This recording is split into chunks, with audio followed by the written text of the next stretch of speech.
Hello, everybody. Welcome to my oil painting demonstration.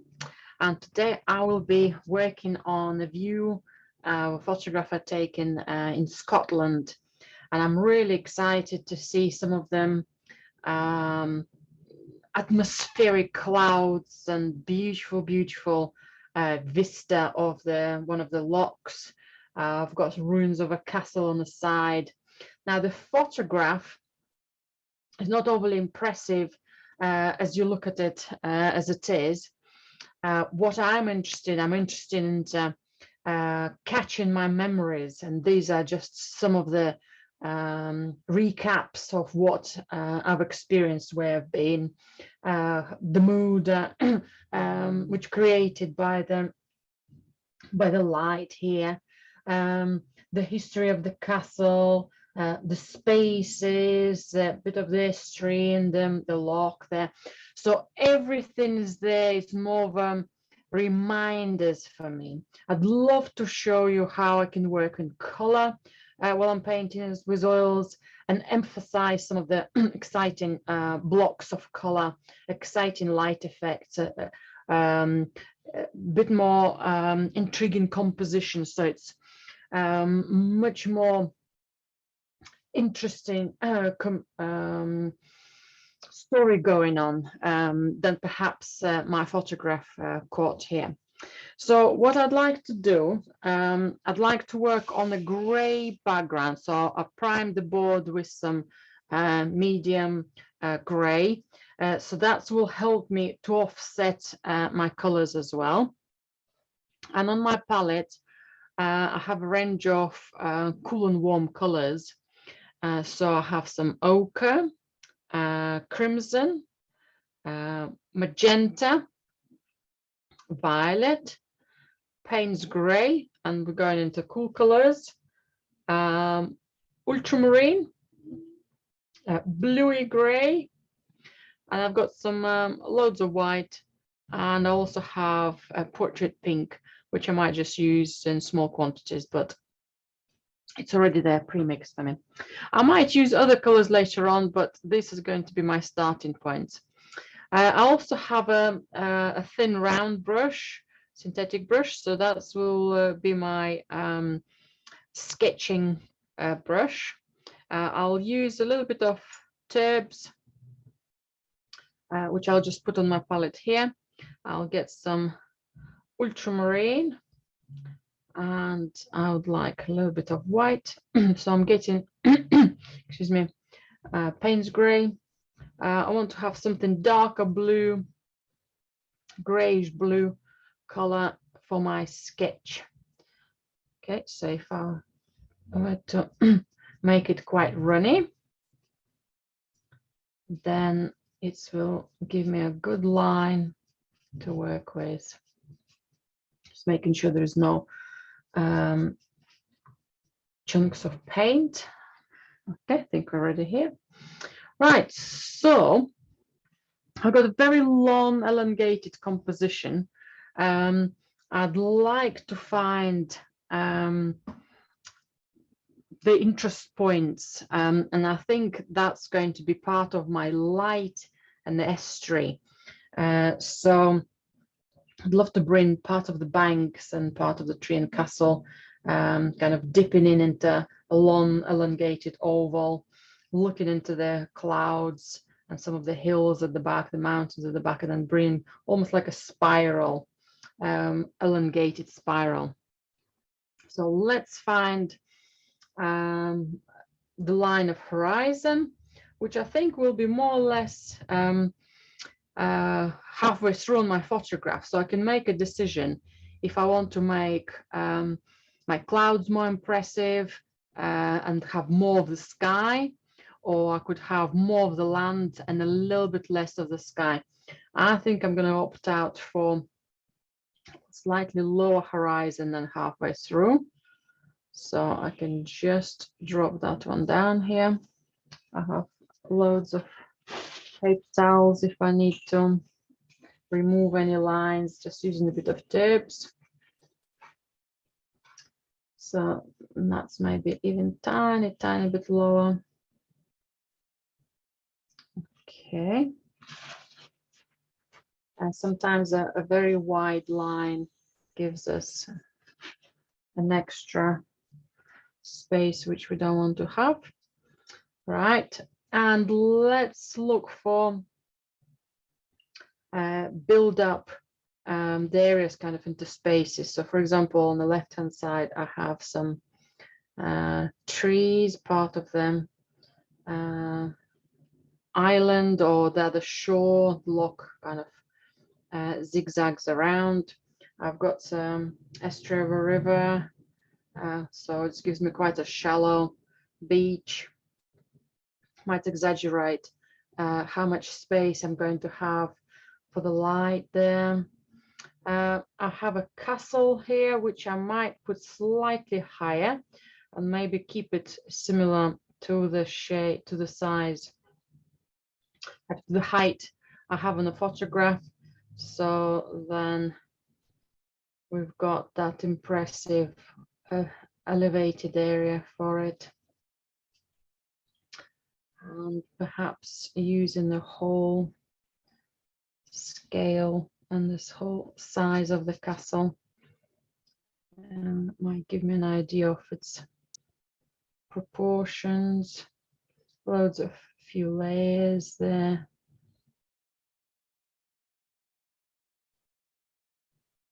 The wall goes, turns the other way, looking a bit more flat, facing us. Okay.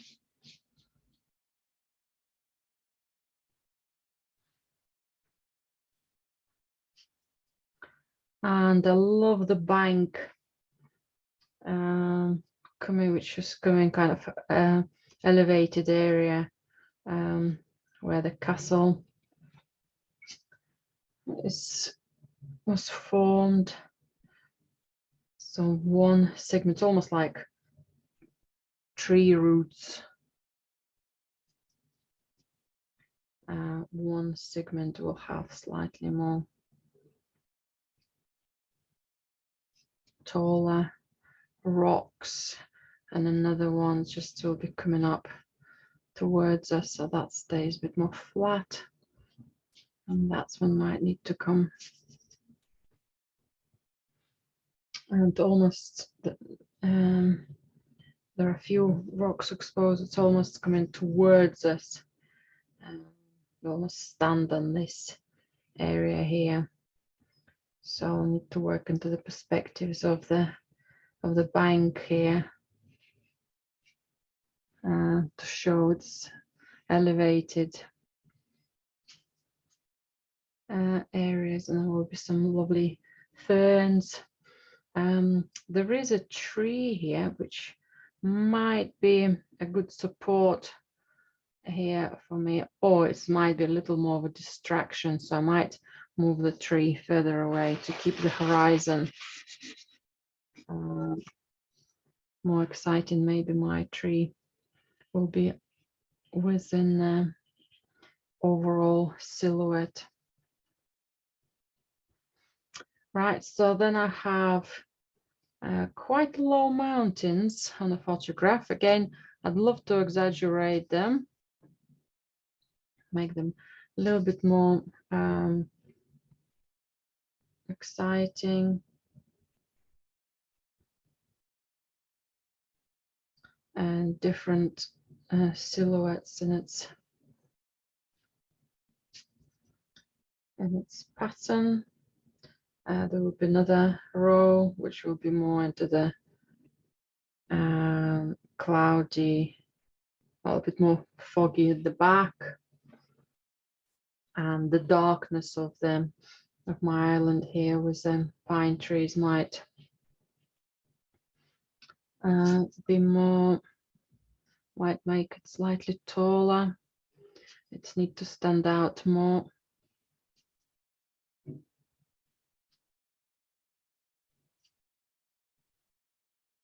Just getting my my painting color back, so maybe that will become more exciting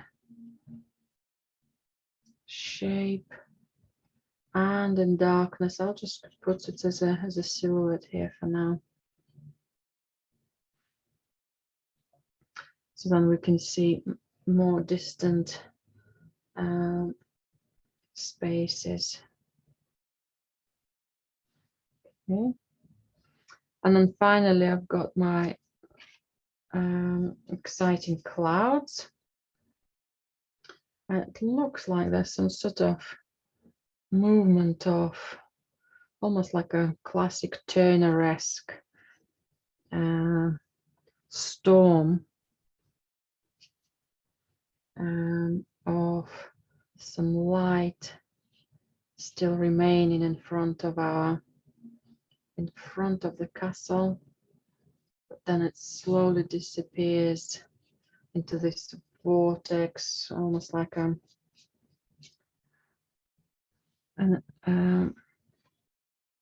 brooding storm behind. So I'm just going to do direction of them, of the lines, and work into them with color straight away. Now to make the composition continuous spinning, it's a little bit empty here. So perhaps there will be some more details in the water. There might be some stone, there might be some bit more light coming in. And I can see a little bit of rock protruding from the flatter surface here.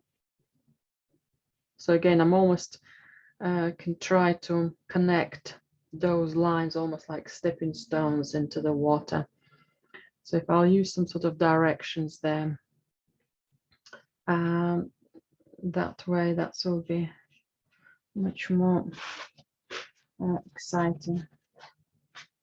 Right, so my drawing is finished. I need to wash my brush, so I use my tubes to rinse it, wipe it on my tissue here, and I can start working with color. Right, I'd like to start from the top of my painting. I'd love to create some movement and some light within my sky. So let's have some light. I think I'm going to use some white and ochre to create some very diluted, very soft, warm light.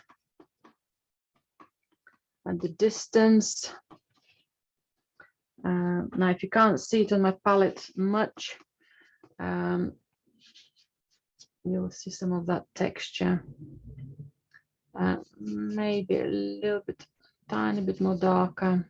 If I use a dab of violet with ochre and some extra white. If I want to create really wonderful light effects and using white, which I don't have to. My photograph might show loads of white, but it doesn't have to be done that way.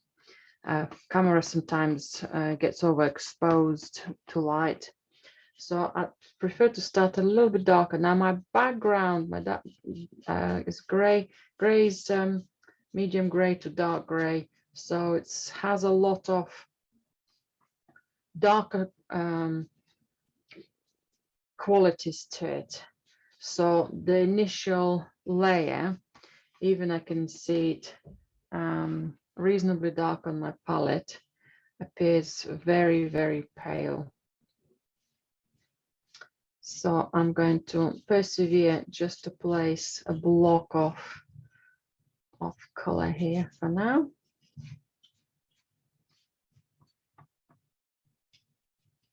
It's going to go behind the castle, and it's almost zigzags behind and then comes back again, and again settles in slightly wider and getting narrower towards the horizon, and perhaps even going again zigzags behind, but we can't see as much of it as we have the mountains preventing that.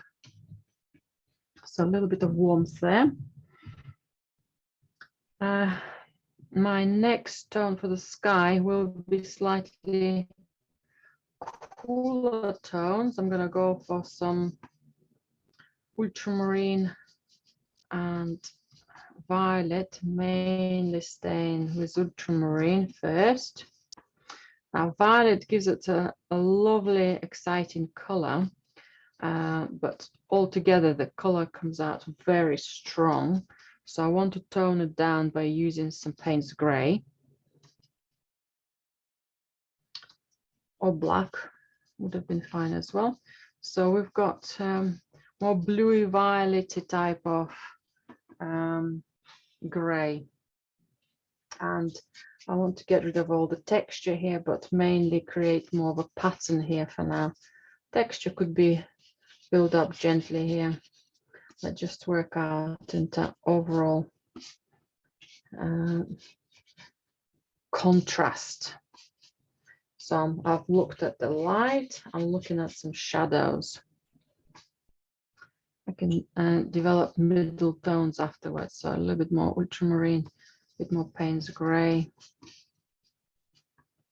I have enough of white within my brush, so I don't need to add any more Payne's Gray, so white here.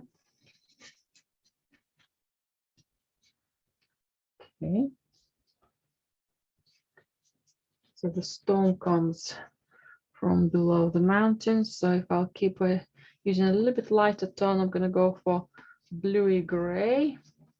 It'll start to be close to my the color of my primed board, but it will have a little bit of extra color in it, that blue, when my board is just gray. Now my paints are soft at the moment, not runny, but not thick either. So the consistencies allowing the strokes to flow and integrate quite smoothly, quite softly.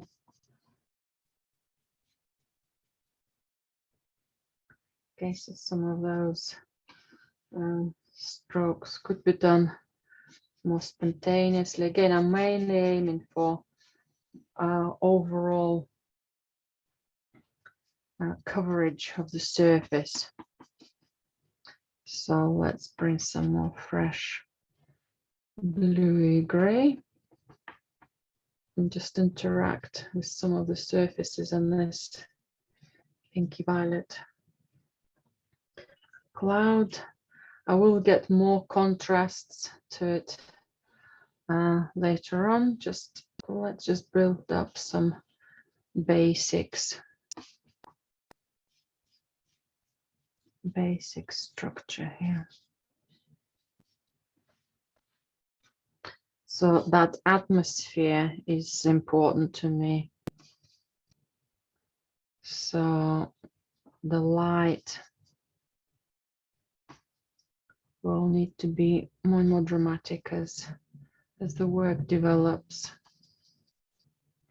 A little bit of light, darker tone, just maybe over the castle, and then it could go slightly lighter behind it and slightly lighter in front of it to create that extra drama.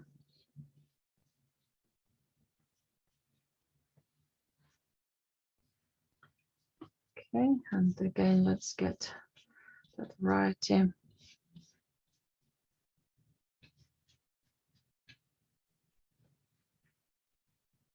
And a little bit more light.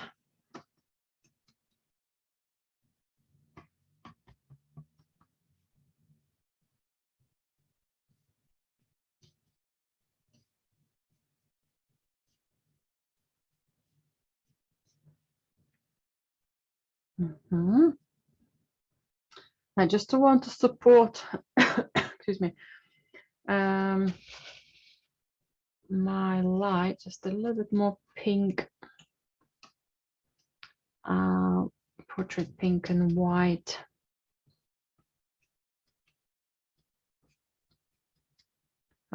Just to bring some of that light a tiny bit more further out.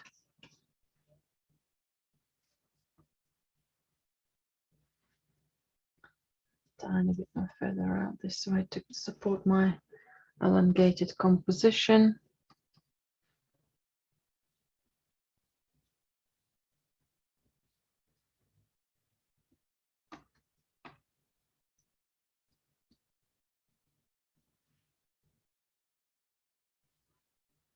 Okay, and some of that light coming through.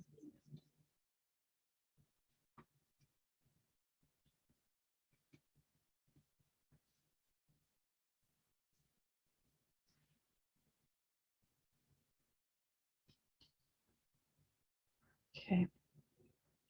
Now immediately to support my light on the water, I might need to go and use some maybe charged up a bit more violet and using violet and ochre. Just a little extra bold in color.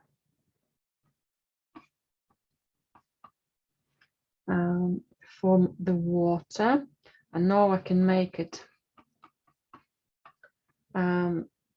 more singing, light in tone. I might even bring a dab of fresh ultramarine as a very light, fresh ultramarine. I know I can bring maybe even dab of fresh pink, but so far as a big light development, that would be good. Slightly darker version of it could go alongside, exposing the beautiful light on the estuary. So the tide must be all coming in or coming out. So we have some open sand flat area or very thin layer of the water, which will be going over and stopping that light being too overcoming towards us too much.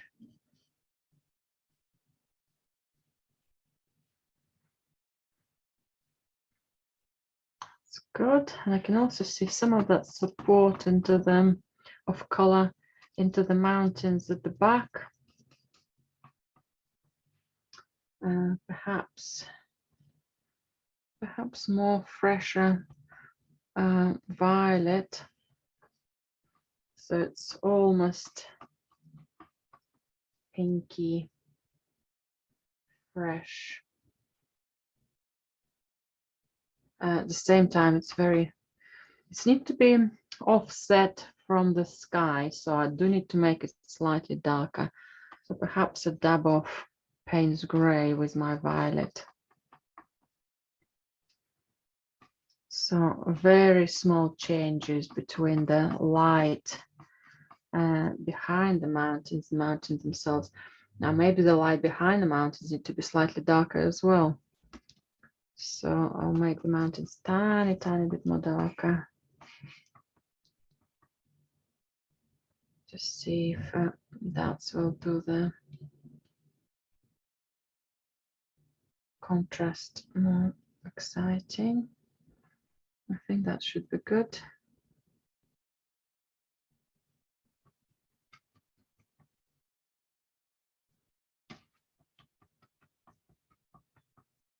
And I think that's part of that darker cloud, which almost appears as if it could be another distant ridge of the mountains. So I'm going to keep it there.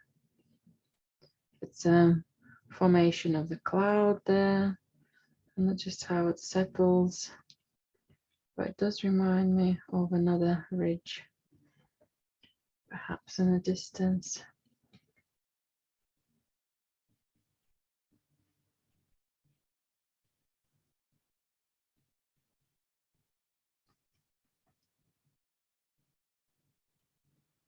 Bring extra volume to the space as well. Adds a little bit more extra color to the clouds. Okay, quite like my smooth, at the same time, vibrant strokes, kind of character for the strokes. Right, let's have a look at the darker silhouette of the mountains in the center. I want to emphasize them a bit more.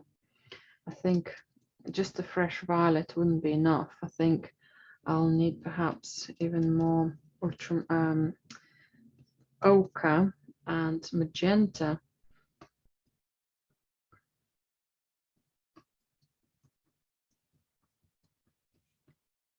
So I haven't washed my brush. I'm just continuing mixing colors.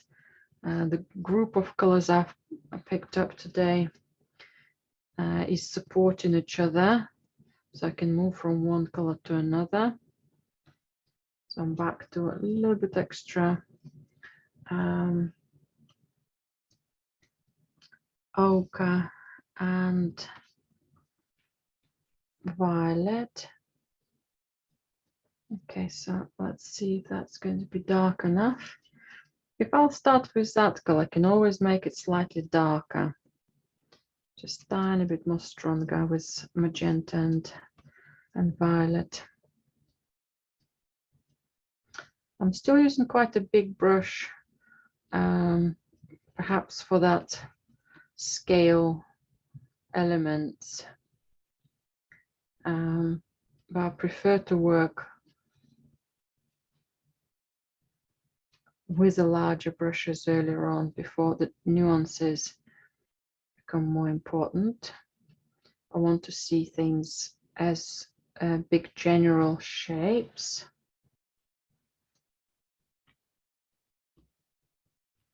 And then perhaps the light is slightly changing. We have a little more extra warmth into that line of the backdrop. And then it's also goes slightly darker and slightly cooler. So maybe that violet will be mixed with a dab of ultramarine. So I'm not worried of making, perhaps not at the stage, not overly pleasing shapes. I'm so far developing a plan for the colors, a plan for tonal and range. I'm combining the colors together. I can tweak the more appealing forms afterwards, or if I'll go over the lines, that could be tweaked afterwards. Maybe a little bit more blue and a dab of Payne's gray to have something tiny bit more charged up with darkness here.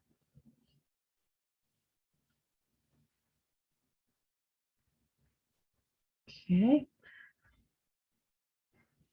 And just let's offset some of this similar color maybe on the foreground, perhaps with more crimson and ochre to show that extra warmth of them. Ferns, the coppery edge.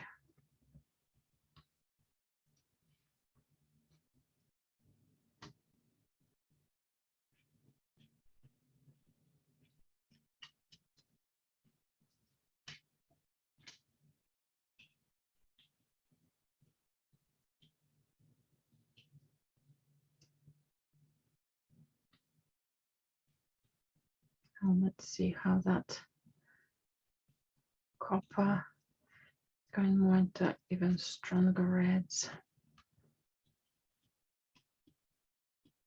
So that's where my cooler tones will be offset by the plants and grasses.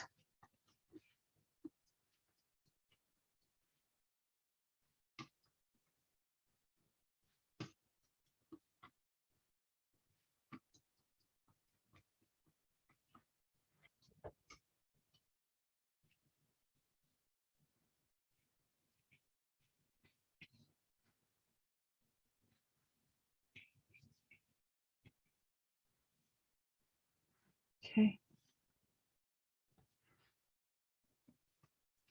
Maybe slightly more violet and magenta.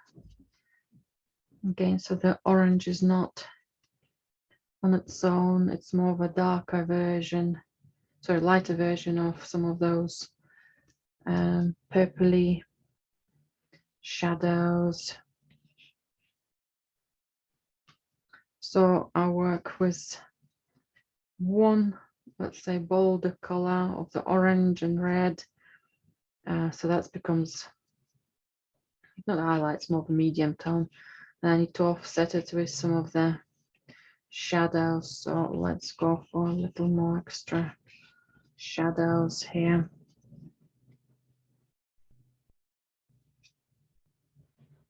Let's build some of that wall.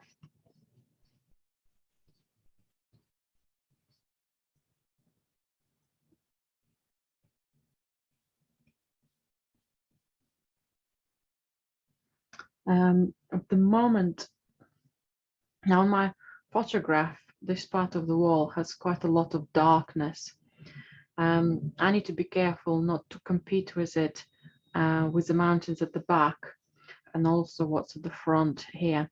So I'll probably start with this more neutral color and darkness and add more details and slightly deeper contrasts later on.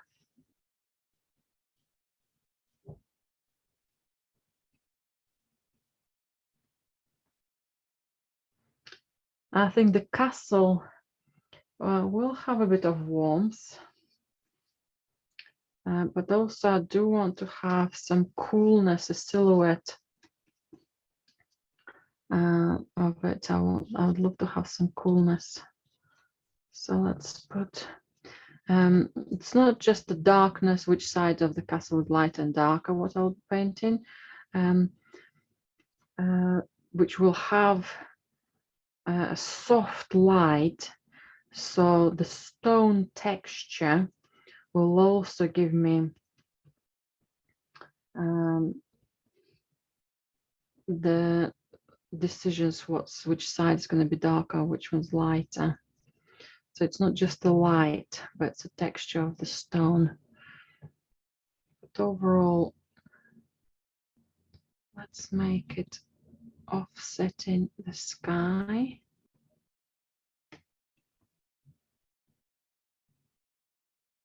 First.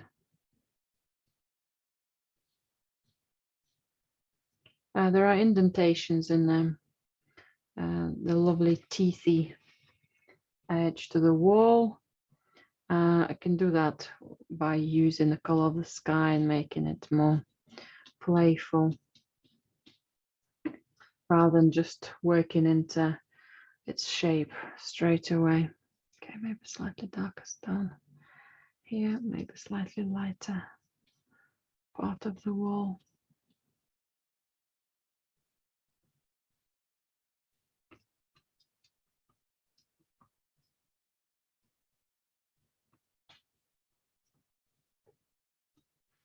Again, I need to be careful not to make the castle lose its silhouette against the sky. So that's will be my priority. I want it to be strong, to have that strong hold. Okay. A little bit of that light and coolness in the rock. So maybe a similar rock used in the castle walls is actually here on this section with stands on the part of the rock it stands on. So that reference of the color is going to be present, and perhaps even some of the rocks.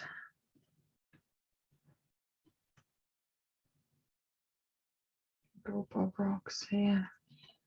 Again, it will make it the area to be part of that natural space.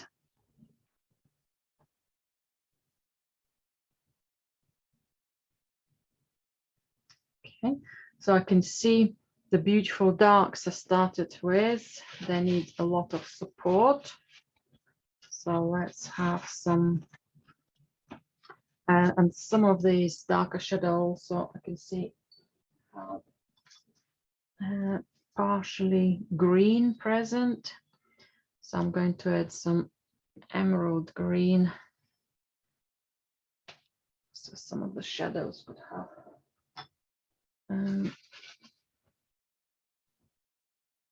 shot of the green here. I can mix the green with the violet.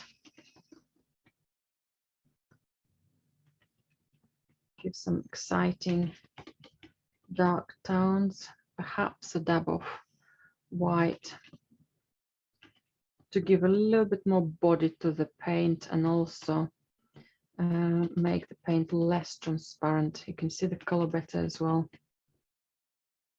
So a bit more violet. If I wouldn't have used any white, it would be very solid, dark paint. When I have a little bit of white, I can have a little extra control of how much darker. I can always make it darker, but it's a little easier to work with the lights. And I might work into my all darker tones. What will stand out a bit more. So part of my distant trees. So if I work quite quickly and use my strokes to represent the shapes of the trees. Those pine trees stand tall. Maybe there will be some smaller lighter greens at the base. I can touch that one later. And more importantly, a nice solid line, which tells me the line for the shore. Okay. And any other perhaps similar darknesses as part of the greens, as part of the shadows. As I'm using this dark color over quite an oily surface, the color becomes lighter. Okay, that's another rock I want to offset here. And if these segments stay quite dark, by the time I'll touch them up, they will become lighter.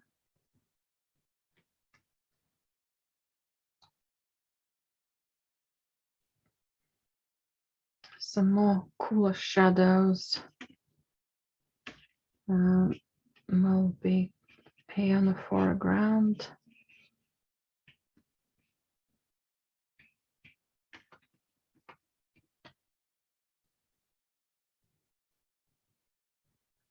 Just work into the almost those steps-like areas.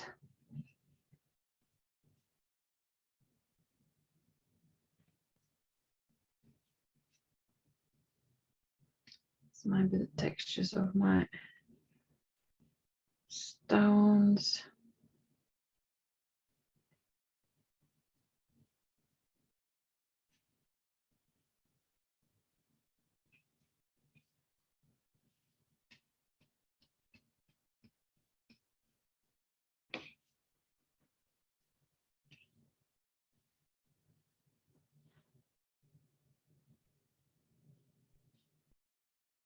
Want to offset the castle with some shadows,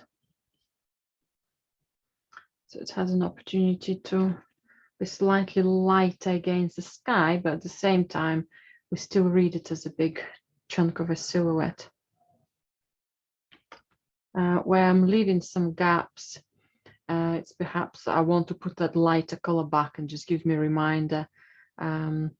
Also, when the surface is clean, so my gray board or initial very thin layer is still present, it's easier to apply paint those untouched sections.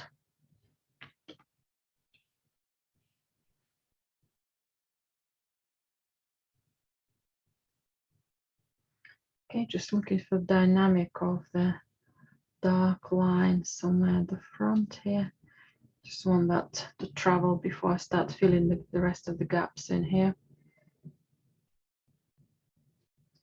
And even perhaps this darker tone might be present on the distant shore. As I'm applying it, the paint smudges with existing colors and makes it lighter, which is exactly what I'm interested in.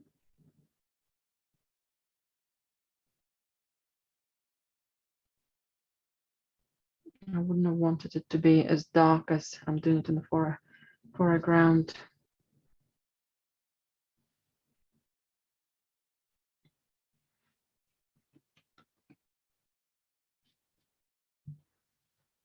Maybe that's a little too dark, but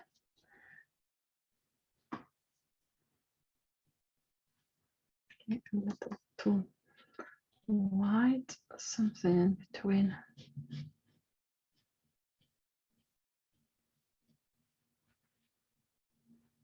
Then those shapes, not just white and dark of a cloud, they are much more mountains-like shapes. Maybe that light will be less bold. Still significant, but maybe less bold. Okay, I can come back to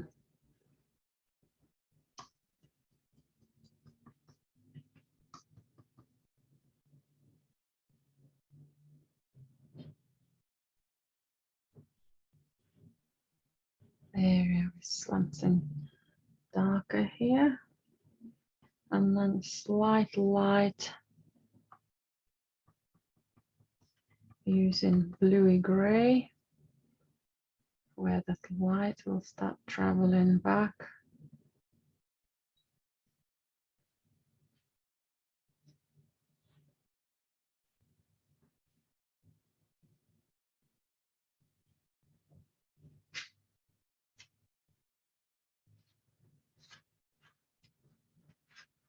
Okay, there's some connection made. Perhaps not the way I want it to be finally. Just using a tiny bit of that oak and white. Perhaps portrait pink as well. Just to remind myself of that light gently traveling in and softening elsewhere. I want to keep working with the dynamics of the clouds here, of that light coming and breaking the clouds, calm structures.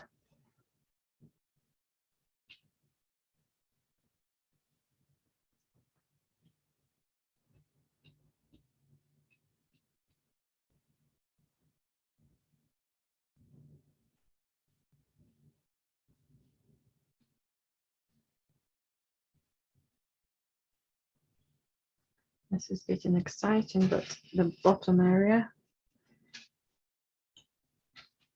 this cloud looks a bit too boring, so I might need to have intensity of the grays changing. So I'm moving from one element to another.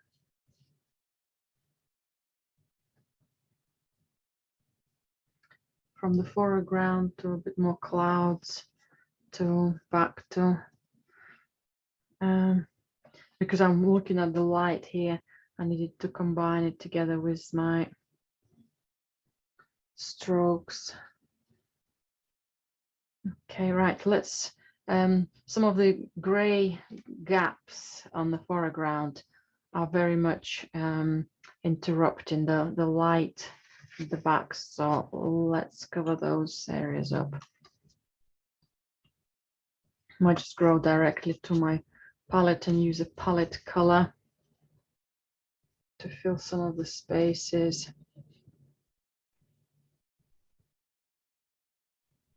I think that might be too light altogether, so let's bring some more boldness of the violet and ochre and some crimson, making it quite nice and reddish red in that red direction.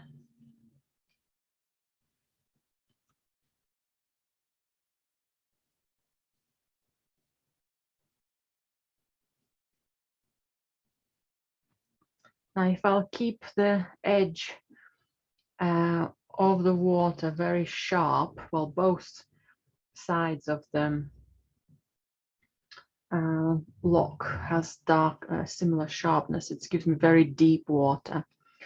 If I were to introduce another darker tone somewhere halfway through and perhaps smudge one of the edges, it becomes much more shallower water. So let's see what effect will be more preferable. Just softening, because I don't want to take all that light, that tension away from the light in the center.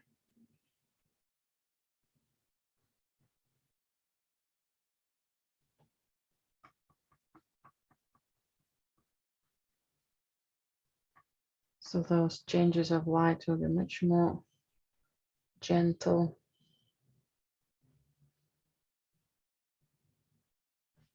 I actually do like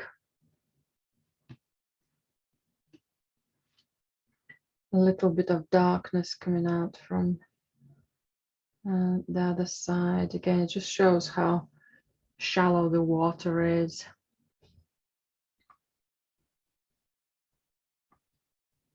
The tide is coming out. I'll put a little bit of reflection of the sky in this area, slightly pale grey.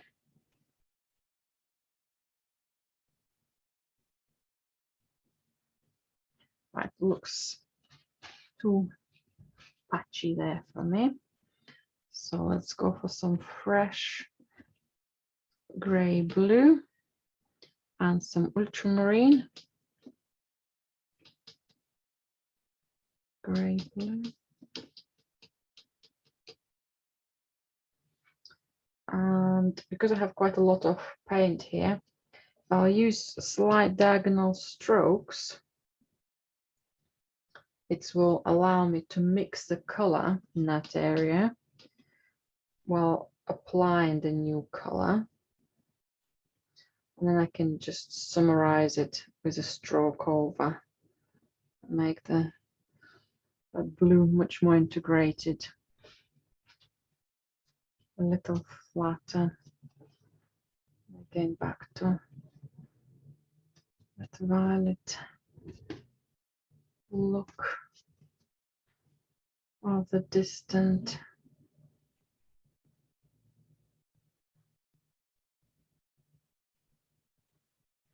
That's how we can do this.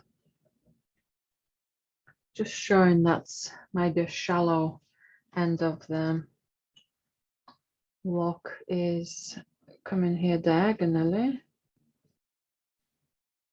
Yeah, and then the rest is shining a bit more bolder.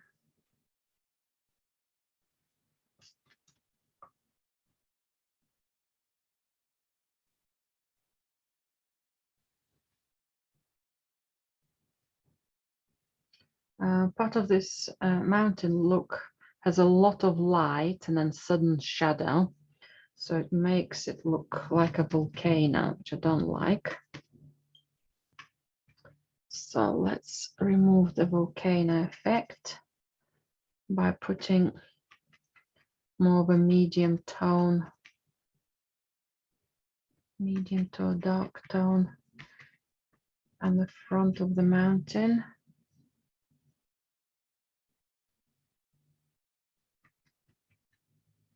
Keeping it more as a silhouette rather than having that big range of varieties.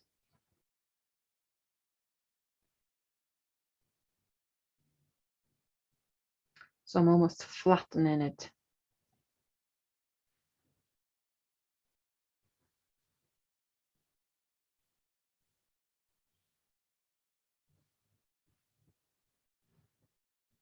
Sometimes the big brush strokes over work the surface. Sometimes they're just so wonderfully precious.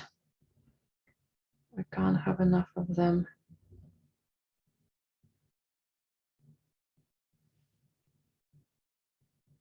Now it looks like we've got some rainy clouds and they've been offset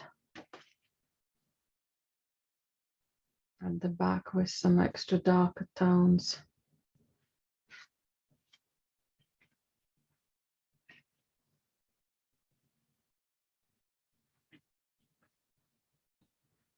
So maybe all that connection of the sky, mountains and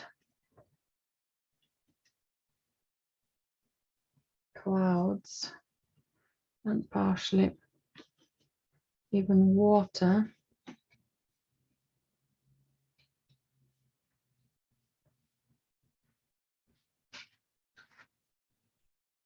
Will give us that rain and storm and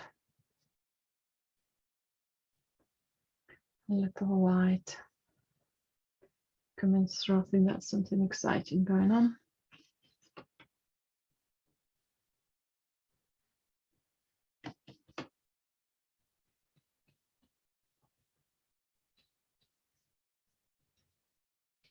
Just don't want to have boring strokes. I want some vibrancy there. And the runny oil strokes texture makes that vibrancy happen. That's a much more exciting cloud here now. I can touch up the castle. The cloud's expression is much more intensive now. Maybe this cloud here will have some depths of texture as well.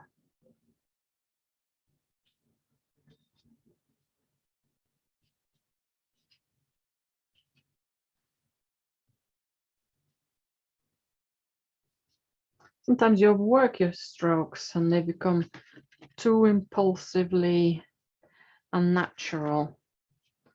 So that one stroke you need to stop at it without overworking. Again, that's more exciting. What is it? 1, 2, 3 zigzag-like strokes.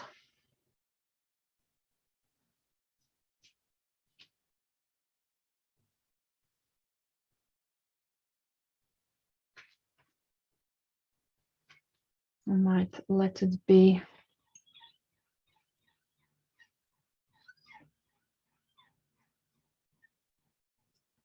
And we might see how that settles.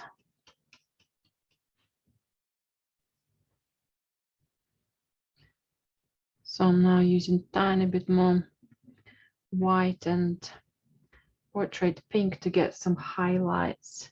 Okay, again, 1, 2, 3 of a shape.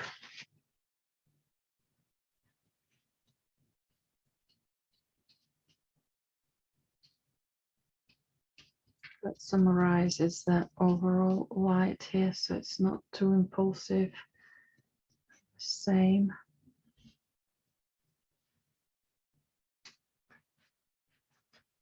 I love to see some soft edges and sharp edges in the clouds. If they're too sharp in places, it becomes too much, or the width of the brush starts doing similar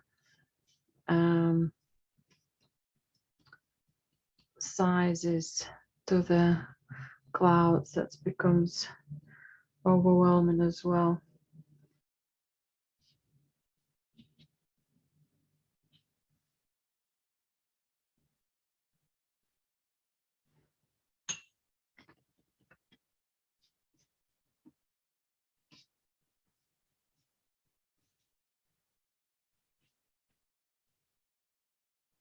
Okay, that's better. Let's bring the wall of the castle back.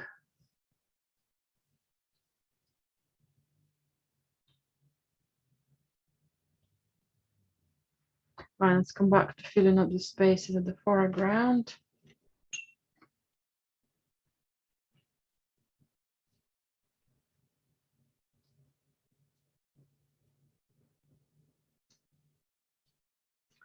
Perhaps some of that warmer orangey brown, perhaps some of the greens will come up shortly.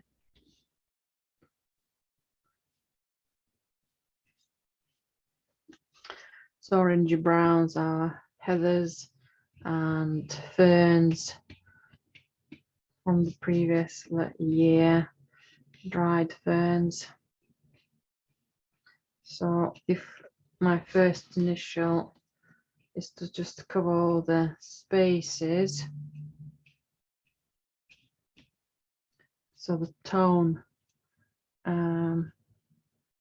is much more settled.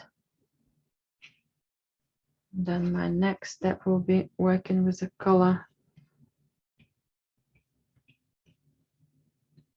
and subdividing the important areas.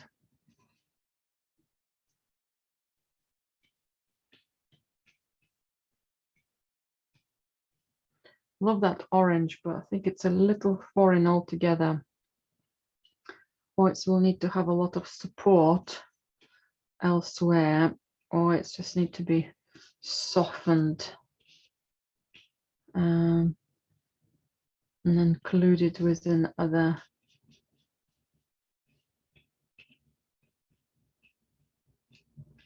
Okay, that looks a little more natural here.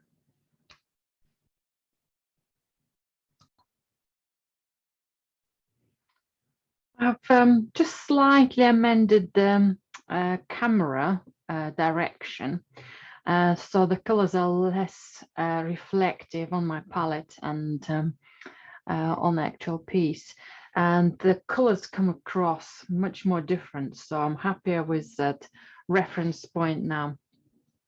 So I'll continue to paint now. Let's now evaluate my beautiful orange reds. Now they feel much more in the right places. It feels I could still use a little more stronger color, perhaps somewhere on the corner, on the bottom right corner.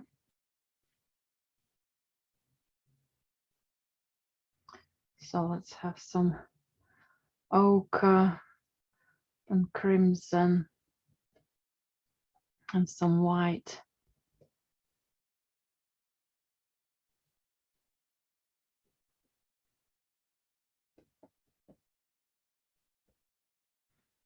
I want to bring some of that orange, maybe just slightly somewhere dipping in,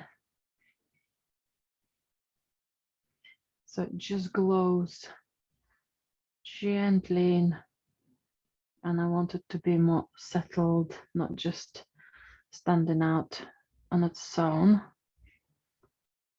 Okay, I want it to really be supported by the environment. Let's bring maybe some of it somewhere here, so it's I'm applying it on top of my current color, so it's not going to be so jumpy and strong as perhaps on my palette. But now I'm more interested in nuances, as most of the painting is tones are in place. So let's just work with some extra details. Okay, a little bit of color addition and playfulness. I'm not sure what's happening in this area. I need to have some clarification. Maybe the light.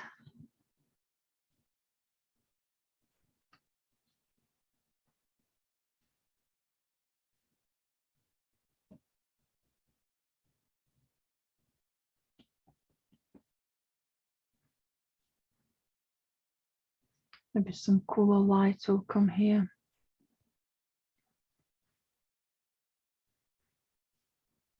So I'll put a mark, I'll put my brush aside. I have a, sometimes I squint my eyes to see everything from more of a distance. Maybe that will be good if I were to have a sharp edge at the top and a bit more settled light. That's better. Maybe follow that path of light.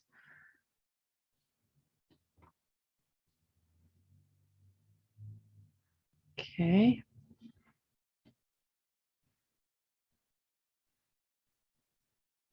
Just little stepping stones of light.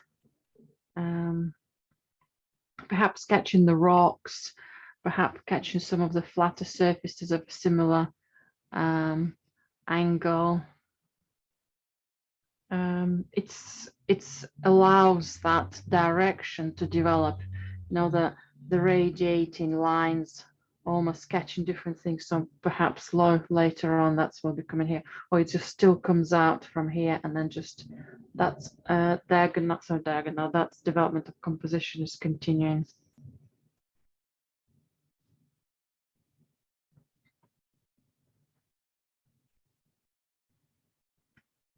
That light will come here as well. A little bit too similar in size, those strokes now. So let's decide which one's going to be shortened or more disappearing, which one will have more precision.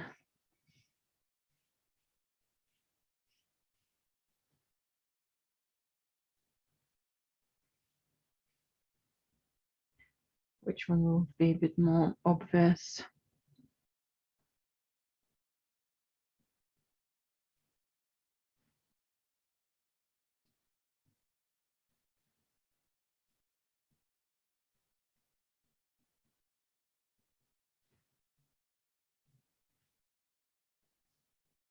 It's a little too soft for the same kind of size and length. Okay, maybe a slightly smaller brush will help me.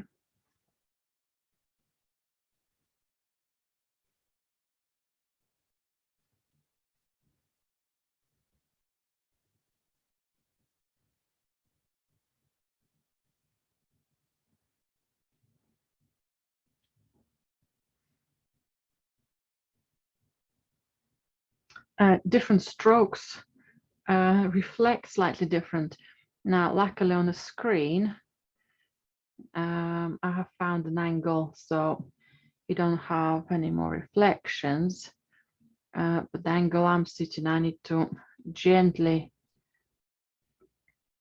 keep turning to check that reflection is slightly stops me seeing it immediately correct as it is.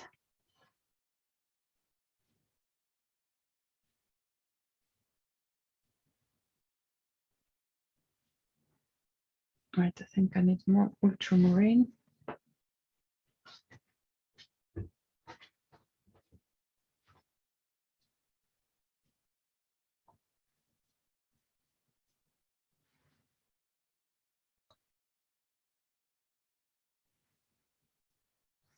Slightly more blue into my dark.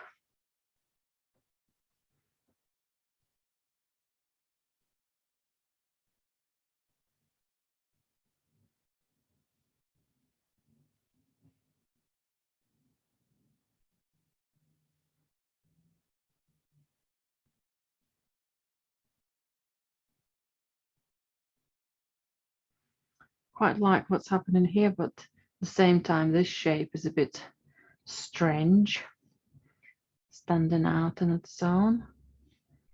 So, or perhaps it needs soft edges in some places. Perhaps it might need a bit more work and guidance.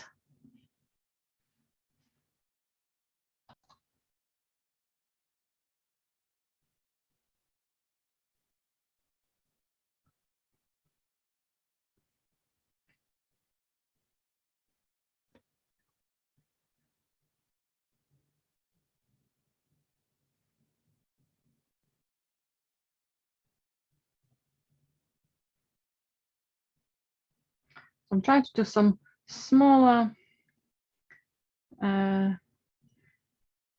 details which will be creating the busyness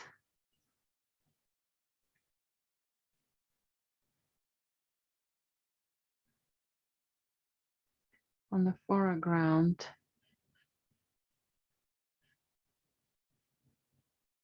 allowing other areas to settle and be more calmer. Okay, it's good.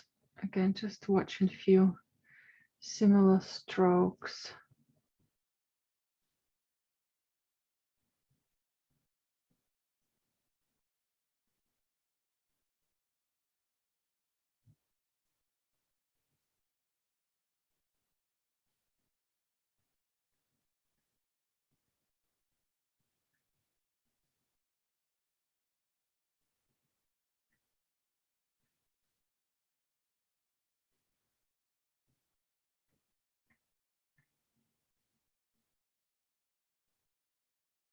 Okay, start looking a little too precise as the specific steps. Is there something to, I want it a bit more obscure at the same time.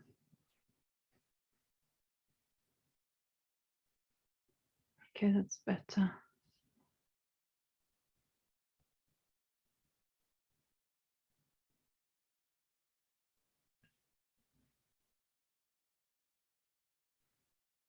Some of these contrasts are a little bit too great, so maybe partially softening them.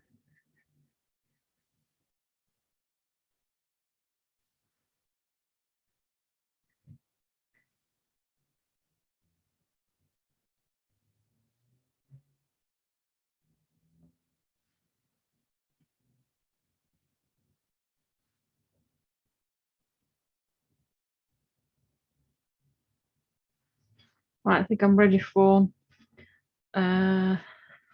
little details on the castle walls, maybe some darker windows, maybe some extra texture. I just want to make them slightly irregular.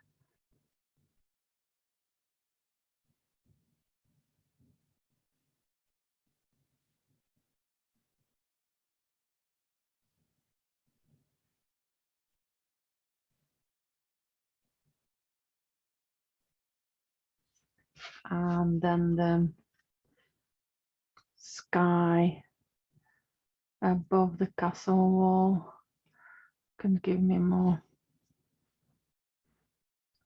the sharpness of the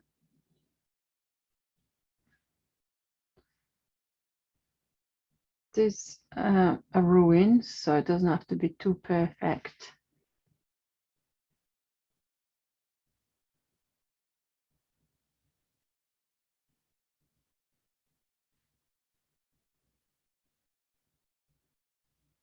In a way, that's the beauty of it, having uneven edges.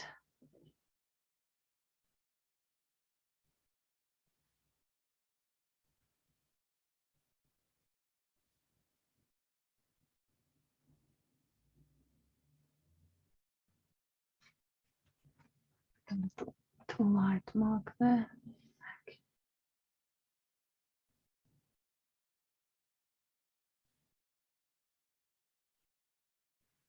Okay, that's quite good. Semi-obscure at the same time, has enough food to kind of information, food for thought. I think this area is slightly too abruptly stopping.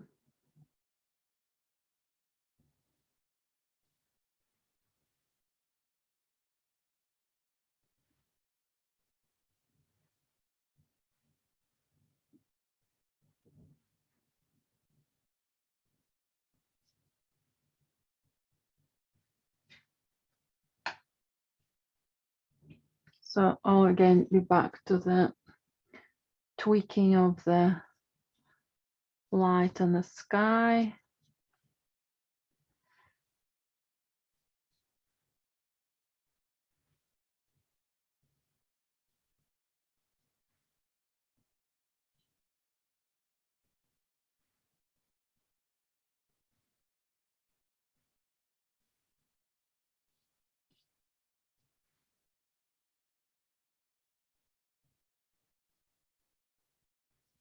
I think some of that light also need to come further here.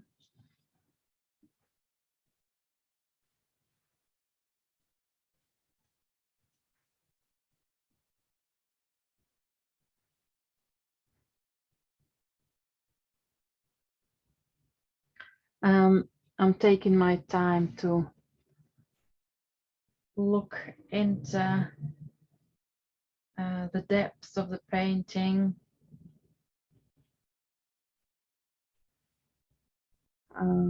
Rationalizing some of those volumes of light.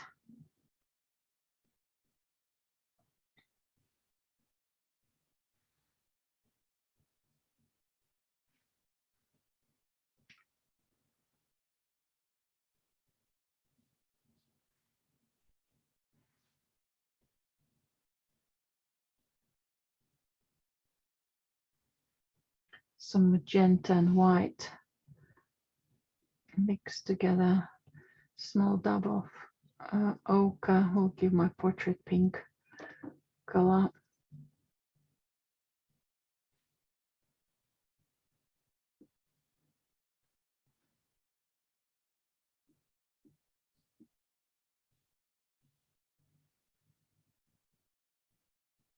I think that light gives me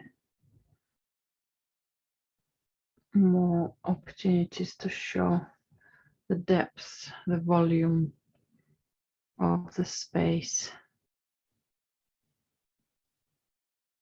without kind of making the depth of the water any different. This might be more distant distances and how the light of the clouds distributes. So I just need to be careful, otherwise we'll be back to tweaking what I was trying to reduce earlier. I think I'm ready to do some paler greens. I'll go for some emerald green and ochre.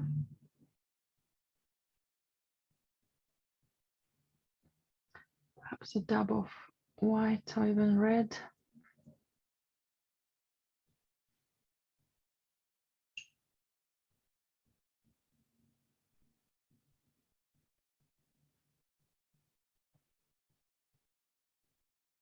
To have some warmer orangey red green to show a bit more space and distance on that island. So I'm working over the dark tones. Okay, that might be quite a great change. So let's have a tiny bit more darker tone.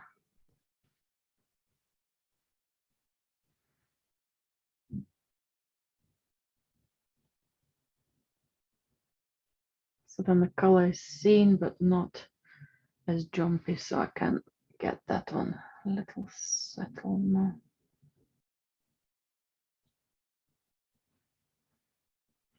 And I'd love to do a little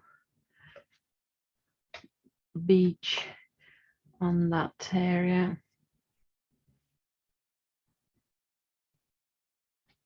So perhaps using some more ochre and crimson.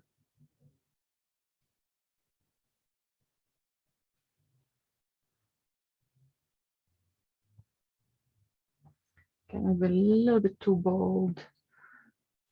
Tiny bit more violet and crimson into that.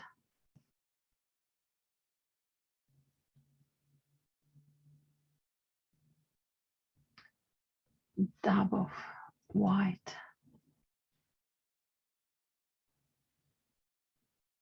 So the beach is in the shade.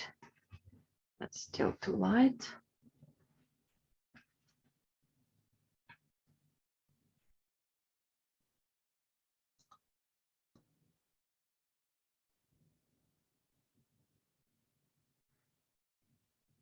So there's a little more of a shadow here. So the coast might be, so the shoreline going up. Slightly more light on one side.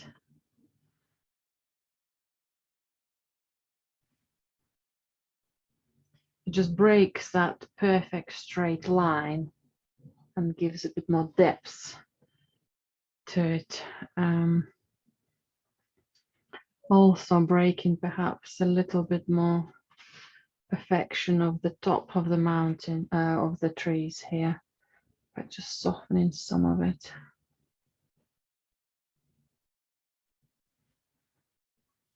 Okay, that's highlighted this peak.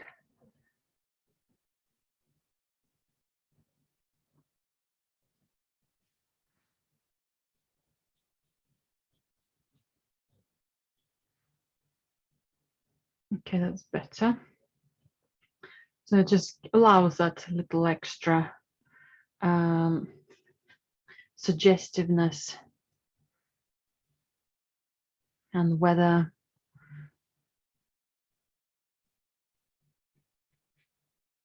Softer environment of a tone. Just working again some softening of some of the very sharp, jumpy edges. Just using, I just used some fresh oil and a clean brush. So then some busyness will remain and some sharp edges will be lost.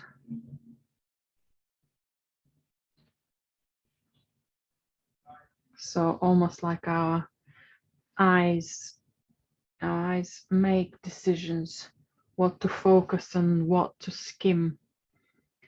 So attention, we wouldn't be able to see everything and sharply at the same time. We will be overwhelmed. Our brain will not be able to take so much information. So our painting have to kind of follow the same rules. What we don't want to focus and skim will stay soft, and what we want our eyes to catch. Okay, I need a slightly lighter version of that color. That's what we need to continue keeping as a contrast. It's too strong contrast.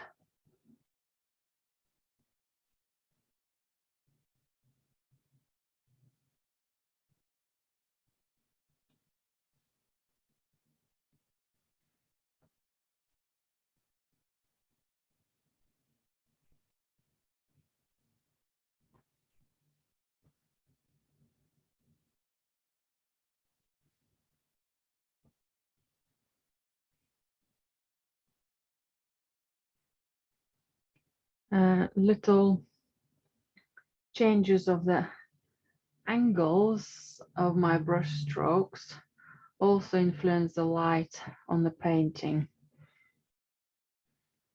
Same color applied into different, okay, it's a little too much again, slightly different direction, or appears bolder and brighter, or appears slightly more settled.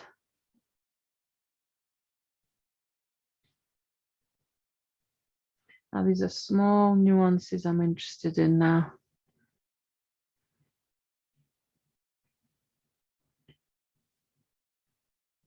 Supporting different elements, for example, this corner and the castle, some of those step-like strokes I was working on. Just want to have it slightly more similar color present, and possibly some excluded. So this is something I need to work out on my own without the support of the photograph.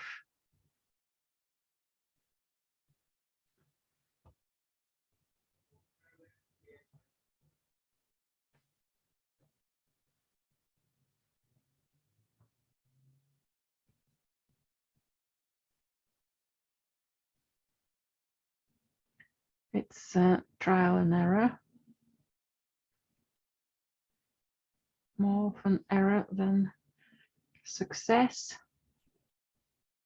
but it's a perseverance and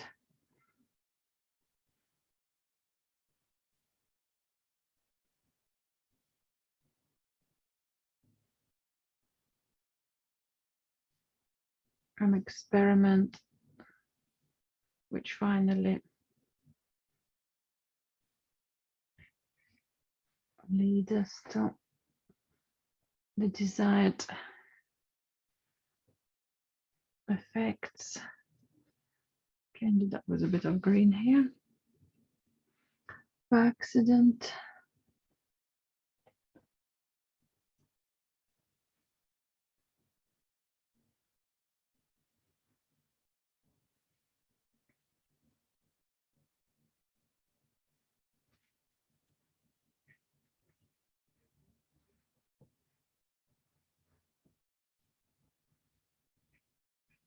Just gonna bring some of the color back.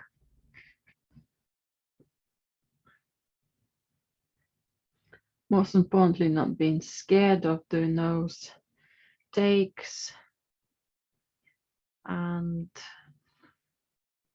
experiments and simplify and work and add color and add tone and change and make those judgments and kind of remain constantly challenging your takes and your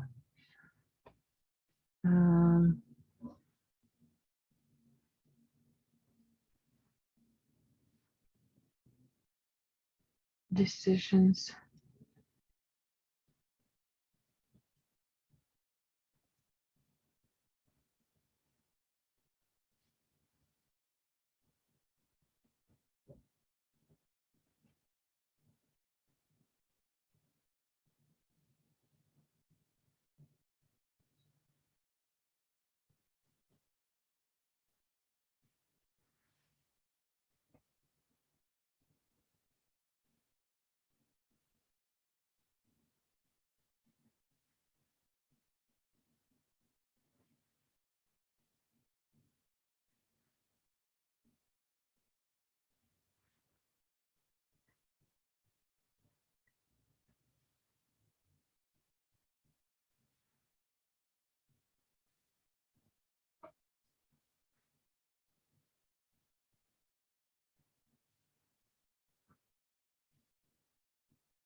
just simplifying some of the form here.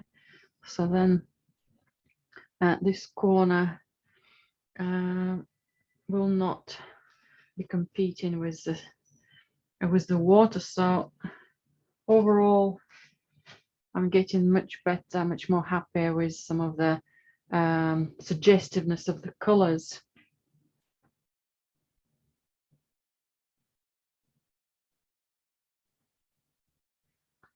To bring the castle wall slightly distinctive.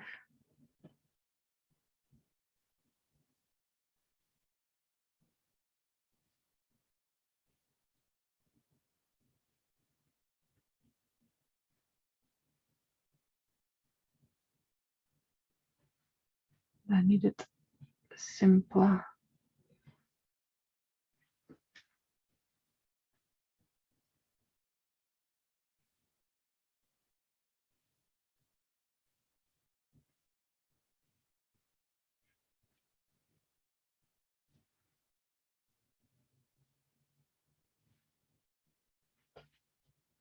Okay.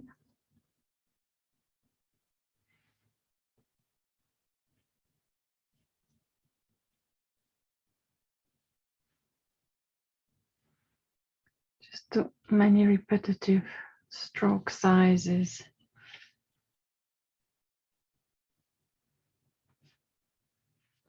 Okay, that's quite interesting.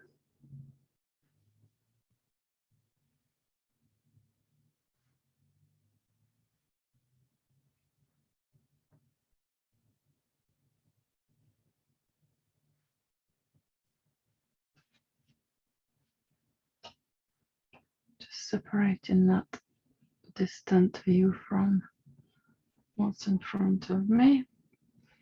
Again, that's back to the challenge of what the mountain at the back is supposed to look like.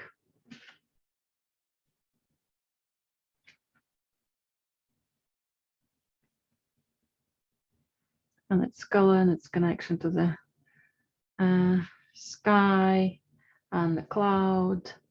So going back to movement within that area.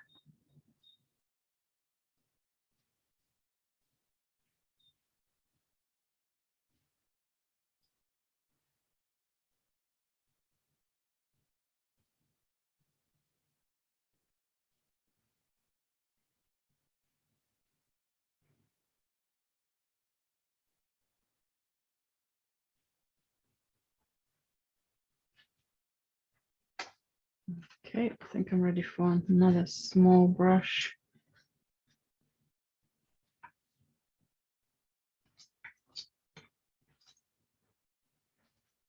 Now to start placing some fresh color.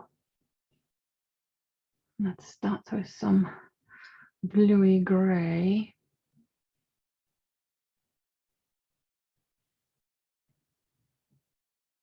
Which in its clean form will start being more singing.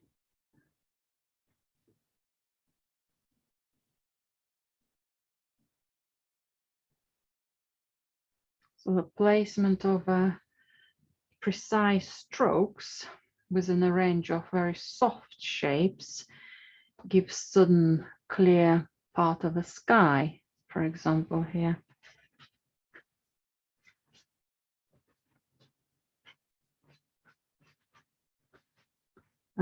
If I gently soften one of the bottom edges, again, it slowly disappears.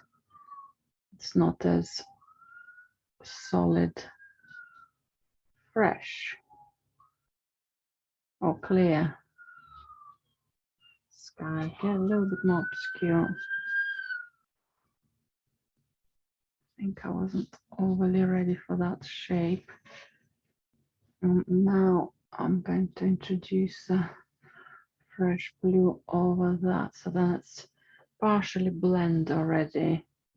And now that blue could stay.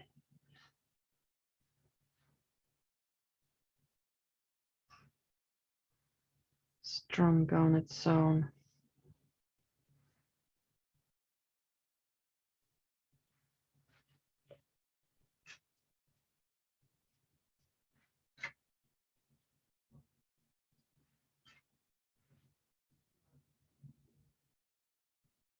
So now I'll just play with a little extra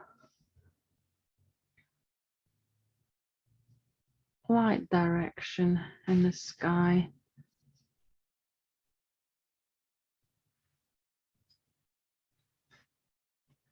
I love that fresh blue, but I need maybe even fresher by using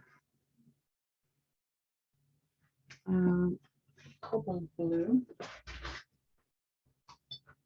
some white.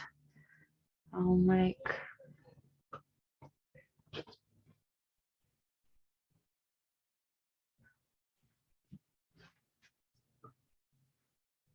even stronger impact of that pale blue.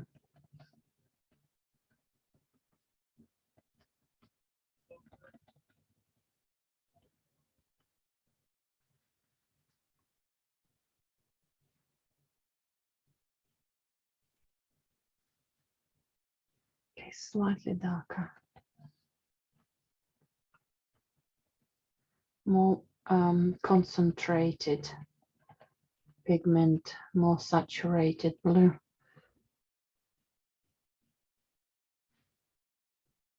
Even more.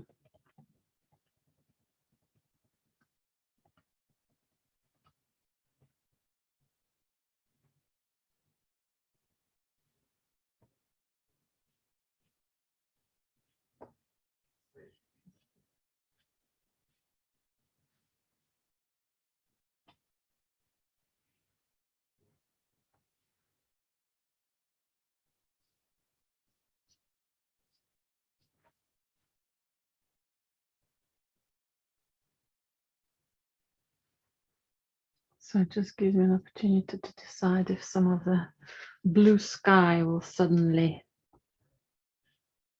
come through out of the clouds. I think that is better, more of a grayish blue.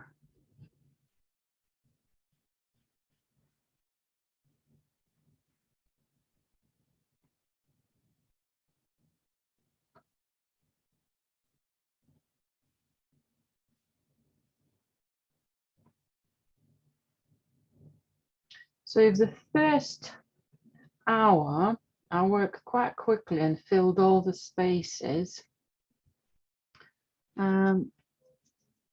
further work just doesn't have as much impact or as quickly, but actually it makes the painting, but making those more careful decisions.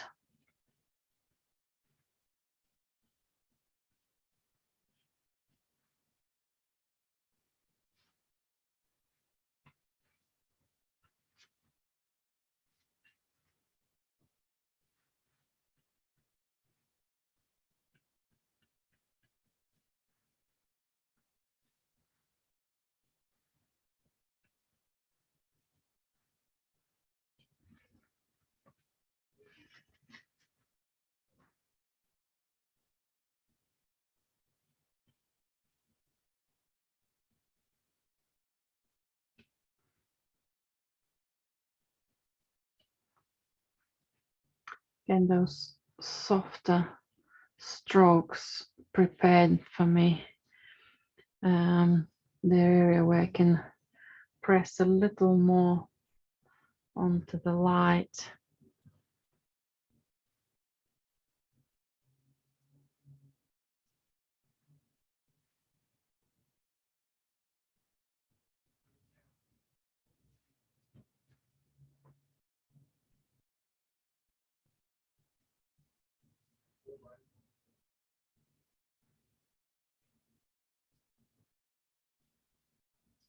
A lower cloud.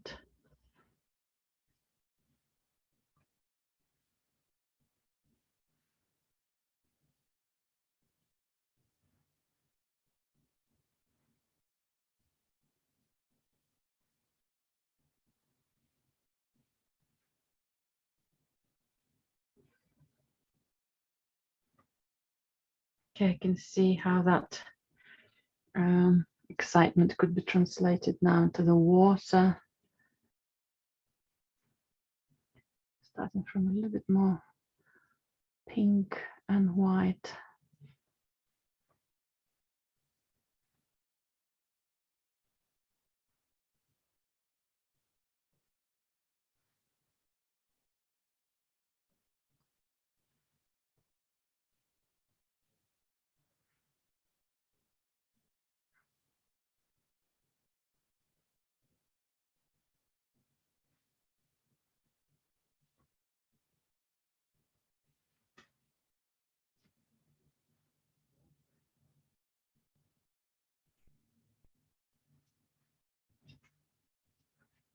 I don't want the perfect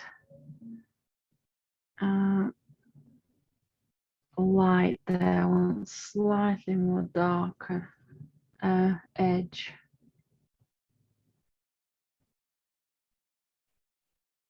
I want some kind of shadow behind the light on the water.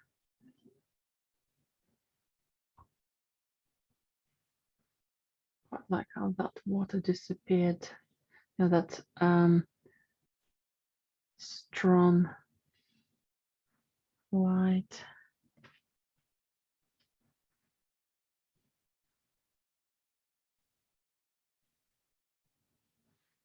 And then there might be another light elsewhere. So it's continuous lost and found light over the water edge.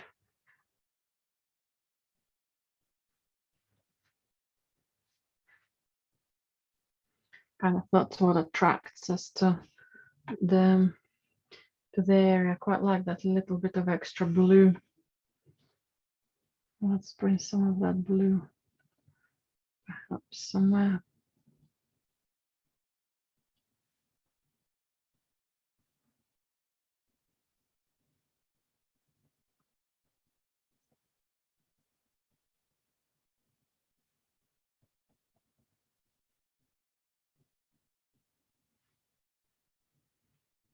Again, it's need to belong to the area.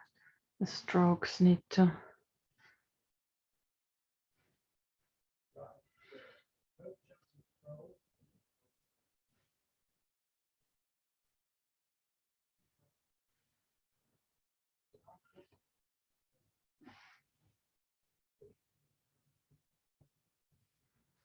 the depths of the sky will be so much stronger further.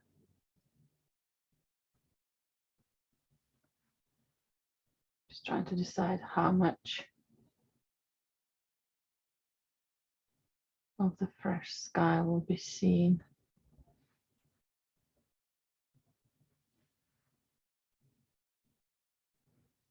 Perhaps it will be a little bit more suggestive that this fresh sky could be there, but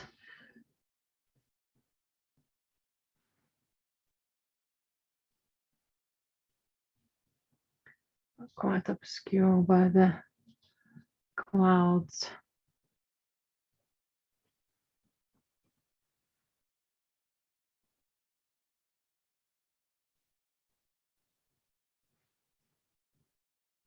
I've got two similar shapes and two single marks of a similar form.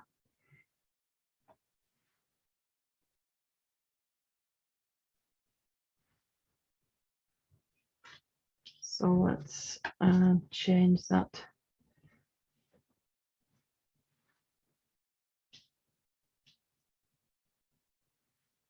Immediately, one shape is bigger, one is smaller. Immediately, one dot or little mark shrunk in size. And some white, fresh white, quite big chunks. Well, build up that very, very big chunks now, kind of support what that cloud might be. and how impressive its volume and space is going to be. Again, just changing slightly the sizes of the marks I was using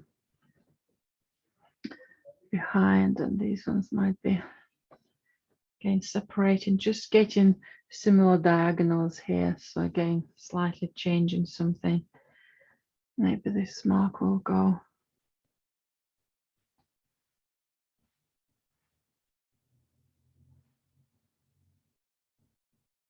So very soft, elegant strokes in comparison with some big chunks of expressiveness, create dynamics. I feel like a small chunk need to be somewhere here as well.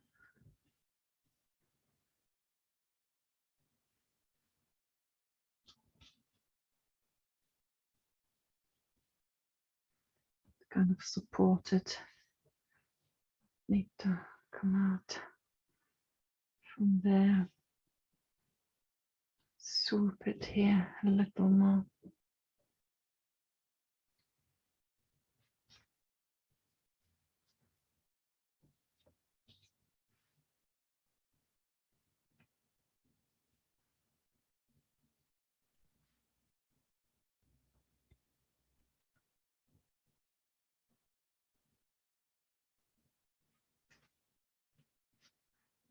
A little too similar strokes here as well. So let's get one of them.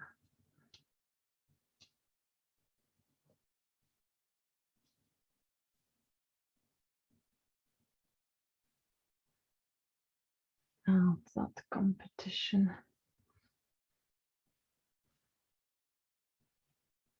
Then the focus stays here.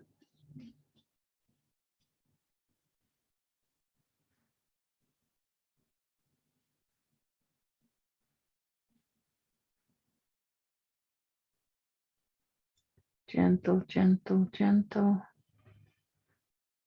But the size of the strokes will make more impact. Kind of the direction of them.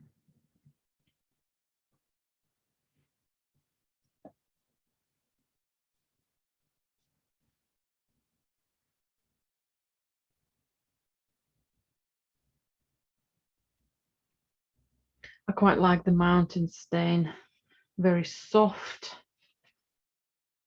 and suggestive. The light is coming through.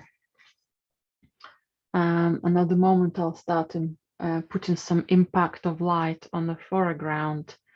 It will change the dynamics of it, so I'm going to leave it soft, just tiny bit more playfulness in the sky next to the castle. So the clouds are more supporting that silhouette.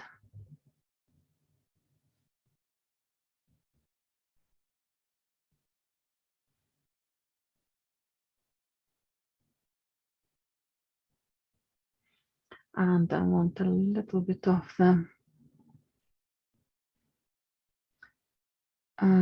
separation, what's the ground, what's the water. So perhaps, yeah, that's quite good. So when I wasn't sure about the area, I just had to let it be and leave till the right moment comes in. So maybe a little bit of fresh blue here, which might be just reflecting the light on the sky.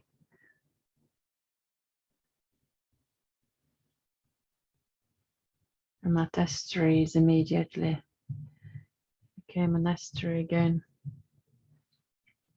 And the depths and kind of the width of it, the grand scale of it. Okay, maybe this one's going to be shortened as well.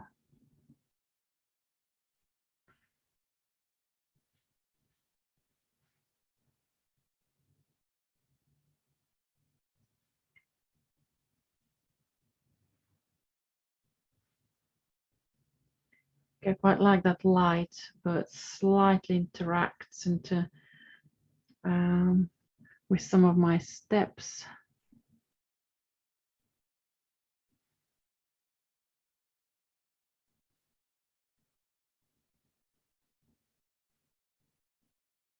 Maybe that's okay.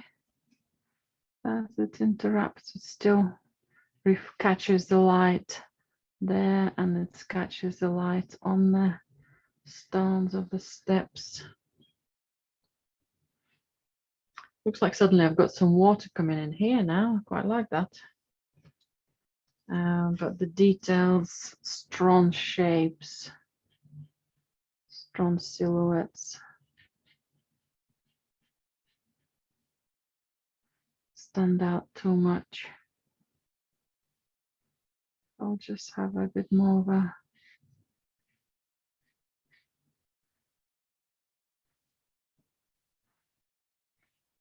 bridge between perhaps flooded area and that's quite exciting. I've got more of inviting light. I think I could do with another bolder light somewhere here.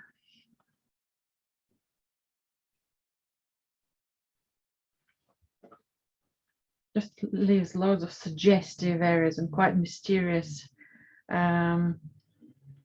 arrival point from the loch.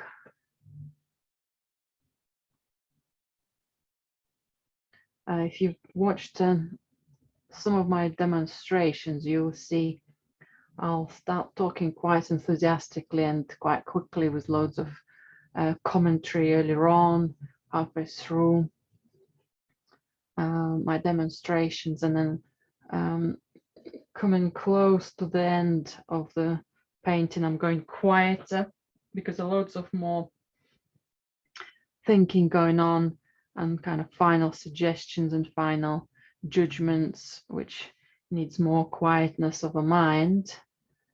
And then suddenly I again start talking quite a lot because I can see the work is coming to an end and just some more rapid final decisions without over thinking.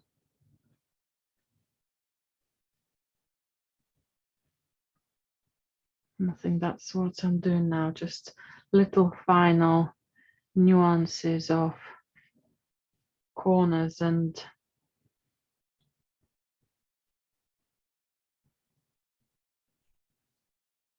little sharp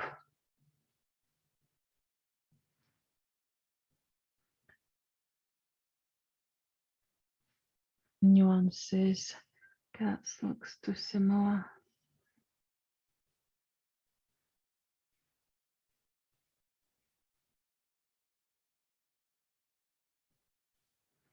Feels like there might be a little areas where I can, maybe a fisherman bin here, or the boat might be mooring.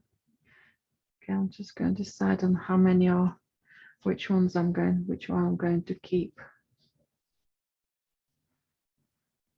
It's a little too precise, this one.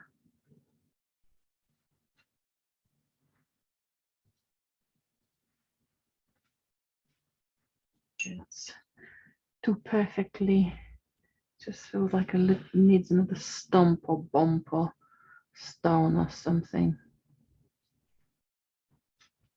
Okay, that's better. Little imperfections in there. Perhaps for the boat to be arriving there shortly. That's quite nice. I think I've got the last light stroke to come up.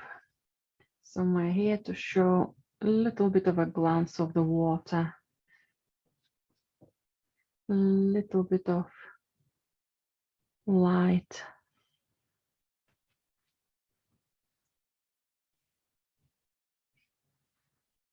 And I'm going to stop at that. Thank you very much for joining me today. I hope you enjoyed seeing the development of different stages. Sometimes perhaps even the last stages might be the most interesting to see the inside of those final decisions, those final amendments. And if you want to give it a go, do your own version, have a little play, and I'd love to see your work if you're doing something, or some feedback on what you think about my piece on Scotland, on the Scottish Loch. Thank you very much for being with me today, and I hope to see you in my future classes. Thank you.